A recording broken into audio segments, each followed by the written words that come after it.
Sunday on The Attorneys, car crash injuries. We share what you should do right after a car accident and clear up other myths and things that you need to know. Call, text, email, then join me along with the experts from Hollis, Wright, and Couch Sunday after the news at 10.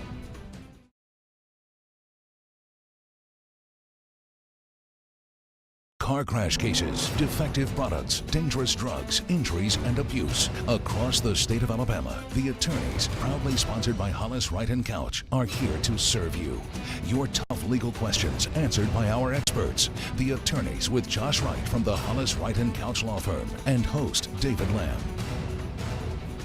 Hello and welcome into The Attorneys. Appreciate you spending your Sunday evening with us. Our conversation tonight, if I'm in an automobile accident, what do I do next? We have a panel of experts ready to answer your questions on that issue, and we'd love to get them. You can call, text, email. That information will be on your screen throughout the program. Leading our conversation from the firm of Hollis, Wright, and Couch, Josh Firth. Josh, good to see you. Good to see you, David. Thanks for having me. This is an important topic. It's going to affect all of us at some point in time, and you need to know what your rights are following it. You need to know what you need to do to protect yourself, and hopefully we're going to clear up a few myths here along the way that people seem to have. And so to that end, I've asked my good friend David Graves to come on.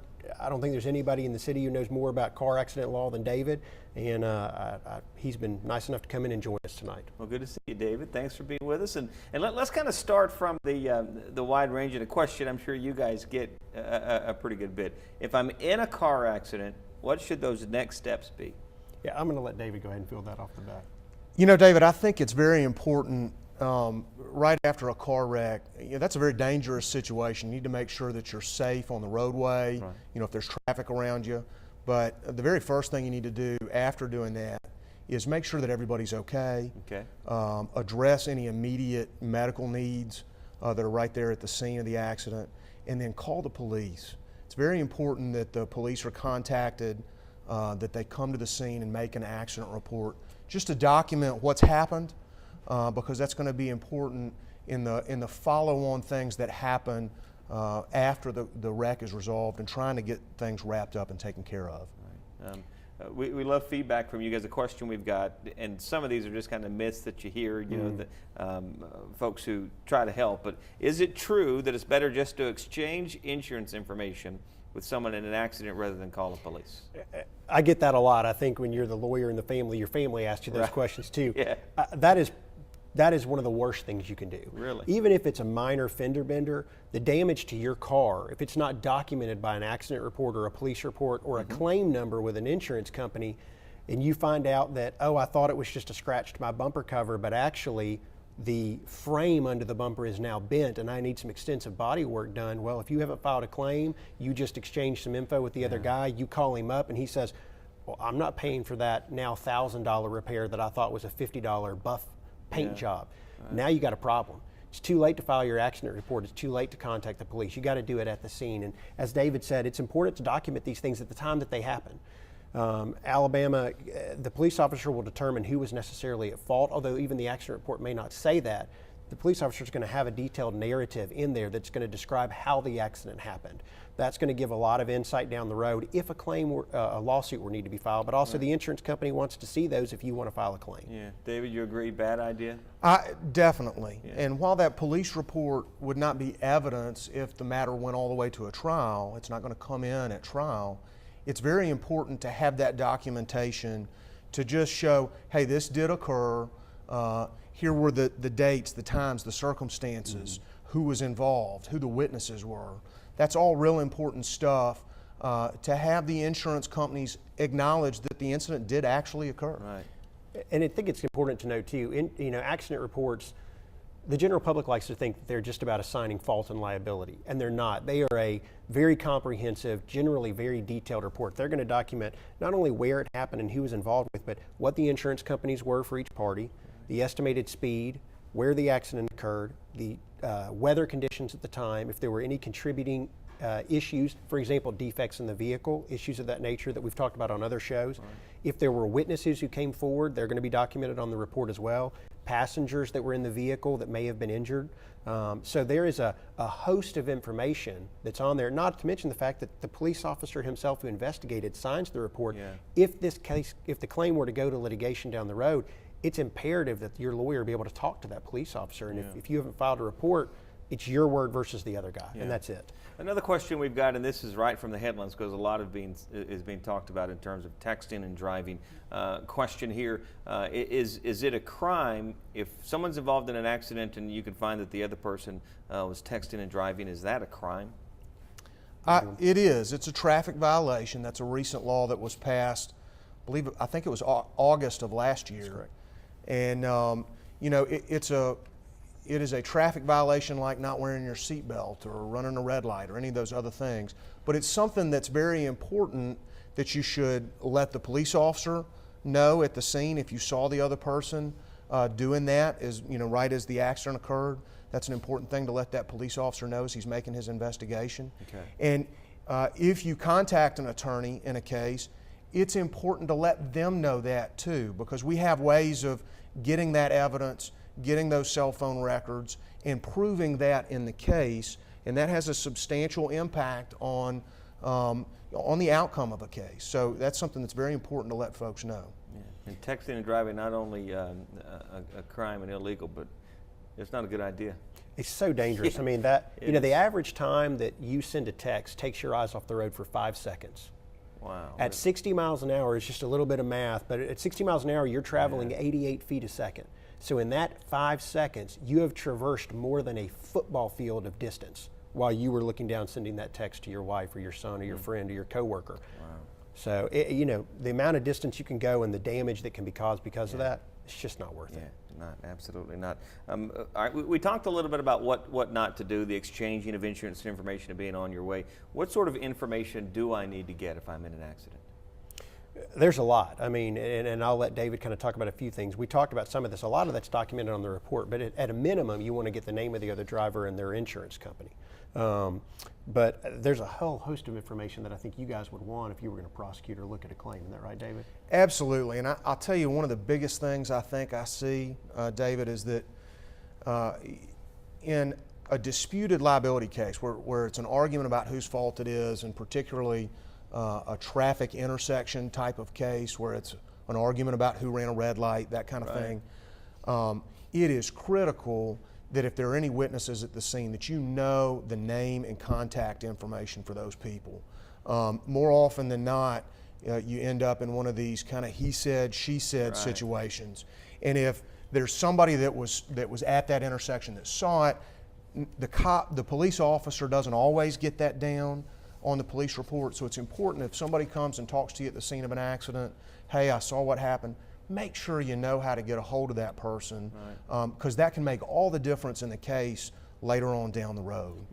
And just to circle back, this is why we're stressing so heavily that it's important to call the police. I mean, if you're injured badly in a car accident and emergency personnel have to come and take you from the scene, you can't do these things that David's talking about. That's right. And if you don't call the police, I mean, most of the time in a catastrophic injury case, the police are going to be called by passersby. But let's say for some reason you're injured in some form or fashion and you don't realize it until a little while after the accident, and you didn't bother to get this info. Had the police come, they're going to document VIN numbers, license plate numbers, insurance companies and policy numbers, driver's license numbers. All of that's contained in those accident reports and the reports of the police. Yeah, important information.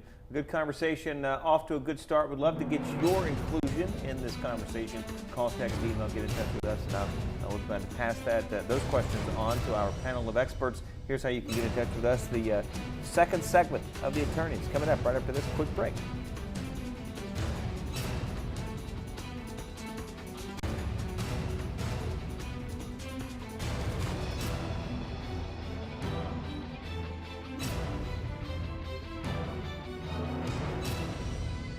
I'm Josh Wright with the law firm of Hollis, Wright & Couch, and thank you for watching The Attorneys on Alabama's 13.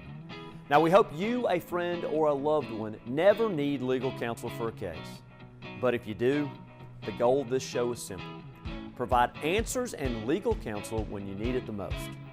Now, your call to the show is free, so if you have questions specific to this show or related to other civil legal matters, call, email, or text us to talk with one of our lawyers. You can also follow us on Facebook or Twitter to learn about important legal news that could affect you or your family. Or simply contact us by going to alabamas13.com and click on the Attorneys link. Now, we know your time is valuable, so thank you for spending it with us and for watching The Attorneys here on Alabama's 13.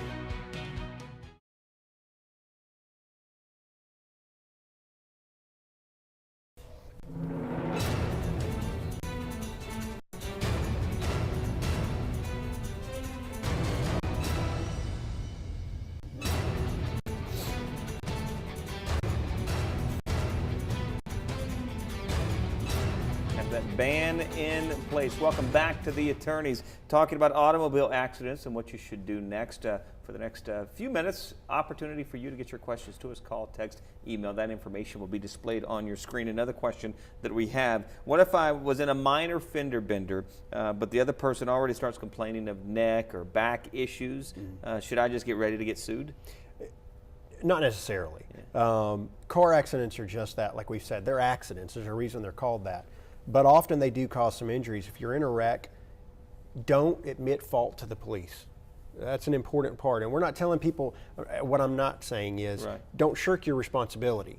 But fault is a legal term. It's a legal imposition of liability, okay? Don't jump out of your car and tell the police, it was my fault, it was my fault. Let the police officer do his job. He's getting paid and he's trained to investigate and determine what happened in the accident itself based on what people tell him. Gather the information that we just talked about prior to the break that David said and I mentioned, and that is witnesses, information about the cars, the conditions, the roads, what the damage was. If you have an iPhone, you have a smartphone, take photos of the damage to the other person's car. If you think, even if you were at fault, but the damage to the car is minuscule, photograph that. That can be used as evidence later in the case.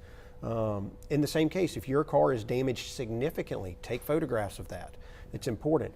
If more than 2 years passed from the date of the accident, you don't need to worry about it anymore. You can't be sued. That's what's called the statute of limitations. And Alabama imposes a 2-year period to bring a lawsuit for injuries that you sustain in a car wreck. So 2 years from the date of the accident itself, you either have to file your suit if you're the injured party, or you don't have to worry about being sued if you're the guy that did the injury.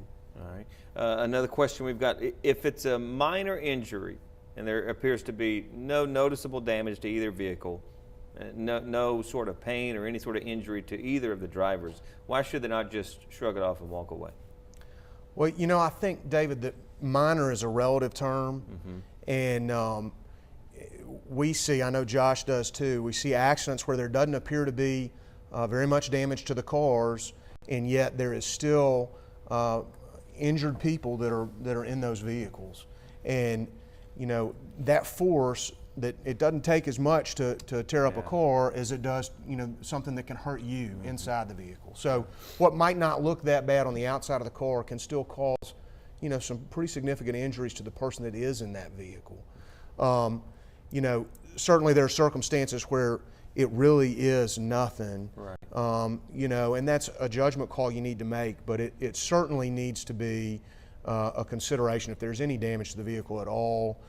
If there's anybody that feels like they're injured at the scene once you've checked, certainly it's time to call the police, have it all documented, and then even if it is nothing, you've got that documentation in place, you've got that police report that not justifies, but just indicates to your own insurance company, hey, here's what happened, you know, it wasn't my fault, or whatever the case may be.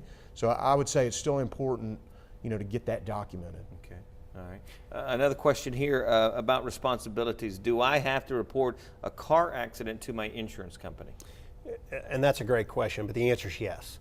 Okay. Every policy of insurance that I've ever seen, and David's probably ever seen, has a clause in there that requires the insured, the person who has the insurance, to report incidents and accidents to the insurance company. And the reason for that is that if your insurance company is going to be on the hook for paying out on a claim, they've got to be notified about it. Okay. Usually there's a window of time that you have to do that within as well. Smartest thing you can do is my wife carry a tiny little card from our insurance company that has our policy number and the number, and I carry 2 in my wallet, one for me and one for somebody I'm in an accident with. And the reason I do that is I don't have to go searching through my glove box for those. Almost every insurance carrier has things like that. And so it's important to to notify them, and it's doubly important to get the information from the other driver, Right. because what if they don't report it and the other driver's at fault? The only way you're going to get your car repaired or get paid on that claim is if you report it necessarily sometimes to the other insurance company. Okay, from talking about insurance to talking about the lack of insurance, what happens if you're hit by someone that is they don't have any insurance, they're uninsured? We see that all the time in our practice, and that's a very important point. Is everybody out there needs to make sure that on their car insurance policy that they have what's called UM or UIM, uninsured or underinsured motorist coverage. Okay. It comes with every policy in the state of Alabama unless you specifically waive it, and you have to sign that waiver of that policy of coverage. It's important that folks take a look at their insurance, take a look at their declarations page, and make sure that they have that coverage. It's some of the cheapest coverage you can purchase out there, but oftentimes we see accidents where the person that causes the wreck doesn't have any insurance, and then the folks that have contacted our office, all of a sudden they thought they had coverage and they've waived that coverage, and now there's no insurance to cover anybody in the case. There's no coverage to take care of those medical bills and those things that have happened. So that's very critical that everybody out there take a look at their car insurance policy, make sure that UIM coverage is on the coverage that they have. And two quick follow-ups to that, David, that I think are important. One, coverage is important because if the other driver has a very low minimum, has a very low liability amount, Alabama law is sort of interesting because say you have if you have a school or a driving age child in your home and you have a car, your wife has a car, and your child has a car, and they're all insured by different policies, and you have coverage, you can stack multiple policies on top of one another to have a larger pool of money to draw from, so that if you're really injured, say your medical bills are $400,000 because you broke your back or you broke your leg and you required several surgeries because of the accident, and the other driver only has $25,000 of insurance, that's not going to pay even a small percentage of your medical bills. Right. Well, if you have coverage, you can stack multiple policies on top of one another. The insurance company will pay that amount, and that offsets the amount of damages that you have. Another thing is, it's important for people to know it's illegal to drive a vehicle in the state of Alabama without insurance, and that's something that just doesn't get said enough times. In fact, the state imposes minimum amounts of liability coverage for any person operating a vehicle on the roadways of Alabama. That amount was just increased. I don't know if it was last year, I think it may have been 2010 or 2011. It used to be $20,000 and $40,000, meaning $20,000 per individual injured, where if there were multiple people injured in the car, $40,000 would be the total amount. It's called a 20/40 policy. Well, now the state minimums are $25.50, so they're a little bit higher. Okay. And the state did that because reports of injuries and the amounts of medical bills and medical costs have gone up over the years. And as a result of that, just like inflation, they've raised the state minimum. But it's important to know, if you're going to buy a car and you're going to operate a car, you got to have insurance. It's illegal to not have it. All right. A question here: what if a viewer in an accident, the other driver's insurance company has left a message, waiting to call them back? What do they say? We'll answer that question when we come back. The final segment of The Attorneys coming right up. Stay with us as we head to break again, where you can get your questions to our panel of experts. Please take advantage of that. Stay tuned. The final segment of The Attorneys coming right up.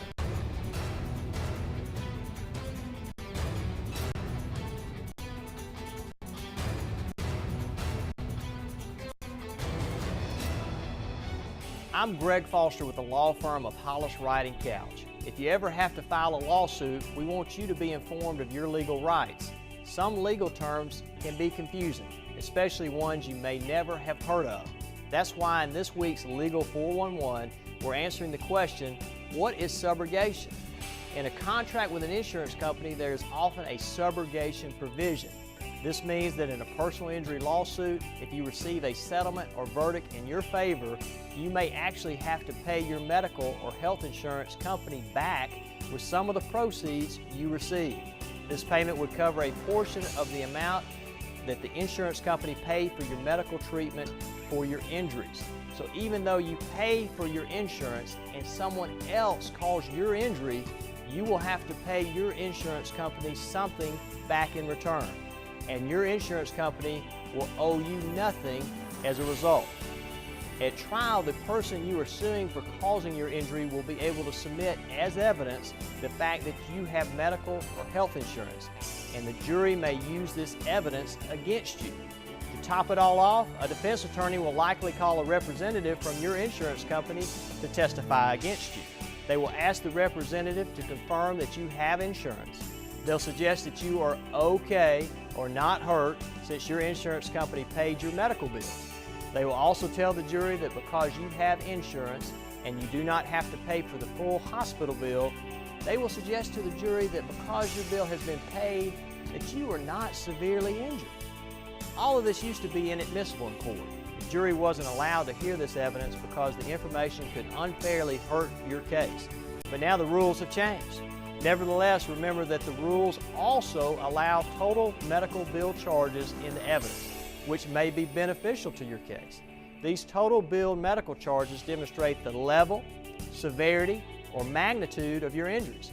For example, if you have $100,000 in medical bills, you clearly were more than scratched up as a result of someone's negligence. Overall, when it comes to subrogation, you need to know your rights and consult an attorney as soon as possible to help you win your case. Please remember, your call, email, or text to the attorneys is free. All of us at Hollis, Wright & Couch want to help answer your questions on the real issues you face. Remember, a competent lawyer will respond to every question you send in. That's our pledge and promise to you. Thanks for watching The Attorneys on Alabama's 13.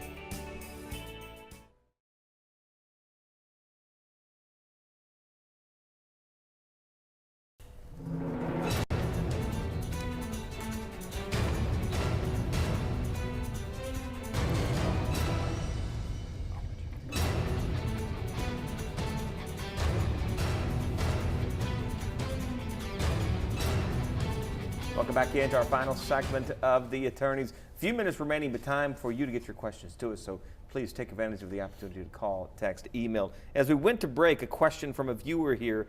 They've been in an accident. The other driver's insurance company has left them a voicemail. They've got to call them back. Should they, or how should that conversation go? Absolutely not. I mean, you're under no obligation to speak to the other person's insurance company. In fact, they don't have your best interest at heart. Right. At that point, you really need to speak with an attorney. Contact my office, Josh's office, contact any attorney that can help you with that to make sure that you're prepared to protect yourself, your interest in the case, and have you prepared to address some of those questions that other insurance company is going to hit you with and the things that they're going to cover. I think that can't be stressed enough. Once that is starting to occur, that's really when you need help. Yeah. And you have to remember, I mean, these people that are, I don't want to use the term these people's in any kind of derogatory fashion, don't take it that way. I'm saying that the people who work as insurance adjusters, when they make these phone calls, they're trained in these kind of techniques. They're trained in psychological techniques to get you as the other driver to admit things you may not normally admit. And almost always those conversations are being recorded, they're being transcribed, and they will, not maybe, they will be used later if you were to file a claim or if the case were to go to a lawsuit.